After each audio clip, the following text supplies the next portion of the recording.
নমস্কাৰ বন্ধু বান্ধৱীসকল, কি খবৰ আপোনালোকৰ? আপোনালোকক মোৰ ইউটিউব চেনেল পৰুৱা টিপছ এণ্ড ব্লগছলৈ পুনৰবাৰ স্বাগতম জনাইছোঁ।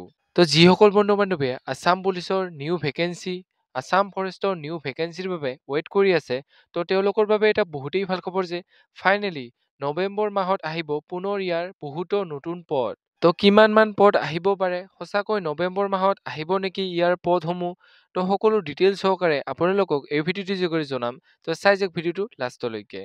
এইখিনিতে যদিহে আপোনালোকে আমাৰ চেনেলটোলৈ প্ৰথমবাৰৰ বাবে আহিছে, তেনেহ'লে চেনেলটো ছাবস্ক্ৰাইব কৰিব আৰু কাষতে থকা বেল আইকনৰ বাবে অলপ প্ৰেছ কৰিব, যাতে আমি দিয়া এনেকুৱা জব ইনফৰমেশ্যনৰ ভিডিঅ' আপোনালোকে প্ৰথমতে পাব পাৰে। বলক আজি ভিডিঅ'টো আৰম্ভ কৰোঁ।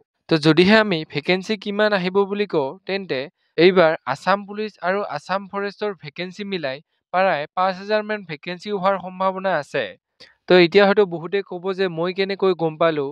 বন্ধু বান্ধৱীসকল, মই আপোনালোকক জনাই থওঁ যে যোৱা 2023 বৰ্ষতে আছাম ফৰেষ্টৰ যি AFPF কনষ্টেবল, গাৰ্ড, গ্ৰেড 1 আদি ভেকেঞ্চিসমূহ মিলাই প্ৰায় 2,500 মান পষ্টৰ এটা ৰিক্ৰুটমেণ্ট প্ৰচেছ হৈ গৈছিল। তাৰ পিছত এতিয়ালৈকে আছাম ফৰেষ্টৰ কোনো এটা ৰিক্ৰুটমেণ্ট প্ৰচেছ হোৱা নাই। ইয়াৰ পিছতে ফেব্ৰুৱাৰী মাহত, অৰ্থাৎ 2025 বৰ্ষৰ ফেব্ৰুৱাৰী মাহত CM ছাৰে আছাম ফৰেষ্টৰ বাবে 600 পদৰ এটা ৰিক্ৰুটমেণ্ট প্ৰচেছ পতাৰ কথা আছিল, কিন্তু সেইখিনি ভেকেঞ্চি এতিয়ালৈকে অহা নাই।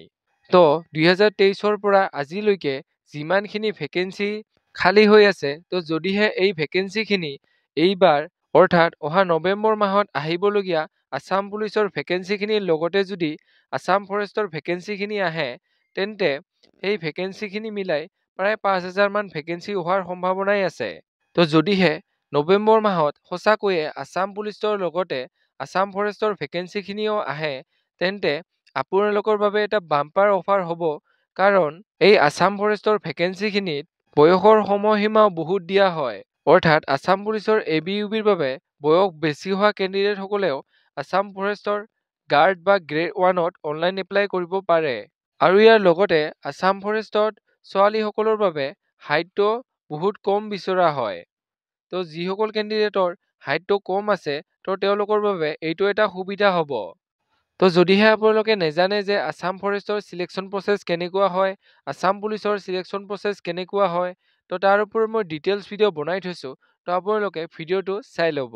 এতিয়া আপোনালোকক জনাই থওঁ যে যদিহে নৱেম্বৰ মাহত আছাম পুলিচৰ লগতে আছাম ফৰেষ্টৰ ভেকেঞ্চিখিনি আহে, তেন্তে আপোনালোকে প্ৰেক্টিছ কৰিবলৈ ইমান এটা সময় নেপাব, কাৰণ অহা 26 বৰ্ষৰ এপ্ৰিল মাহত অসমত বিধানসভাৰ ইলেকশ্যন হ'ব। আৰু যদিহে এই ইলেকশ্যনৰ আগতেই এই প্ৰচেছখিনি শেষ কৰিব লগা হয়, তেন্তে আমাৰ হাতত মাথো থাকিব 3টা মাহ। আৰু যদি এই 3টা মাহতে এই প্ৰচেছখিনি, অৰ্থাৎ এই সকলো প্ৰচেছখিনি শেষ কৰিব লগা হয়, তেন্তে আমি প্ৰেক্টিছত ইমান এটা সময় নেপাম। যদিহে আপোনালোকে আছাম পুলিচৰ বা আছাম ফৰেষ্টৰ এই ভেকেঞ্চিখিনিত চাকৰি এটা ল'বলৈ বিচাৰিছে, তেন্তে আপোনালোকে এতিয়াৰে পৰা ফিজিকেল টেষ্টৰ বাবে প্ৰস্তুতি চলাই থাকক। কাৰণ আছাম পুলিচ হওক বা আছাম ফৰেষ্টেই হওক, যিহেতু প্ৰথমতে ফিজিকেল টেষ্টে হয় আৰু তাৰপিছতহে ৰিটেন টেষ্টলৈ মাতে, গতিকে ফিজিকেল টেষ্টত এটা ভাল মাৰ্ক আনিব পাৰিলেহে আপোনালোকে ৰিটেন টেষ্ট দিব পাৰিব। গতিকে আপোনালোকে এতিয়াৰে পৰা ইয়াৰ ফিজিকেল টেষ্টৰ বাবে সাজু হৈ থাকক। এইখিনি আছিল আজিৰ ভিডিঅ'। যেতিয়া ইয়াৰ অফিচিয়েলভাৱে নটিফিকেশ্যন আহি যায়, আপোনালোকক ভিডিঅ'ৰ যোগেৰে জনাই দিম। আপোনালোকে চেনেলটো ছাবস্ক্ৰাইব কৰি থ'ব। আজিলৈ ইমানেই। জয় হিন্দ, জয় অসম।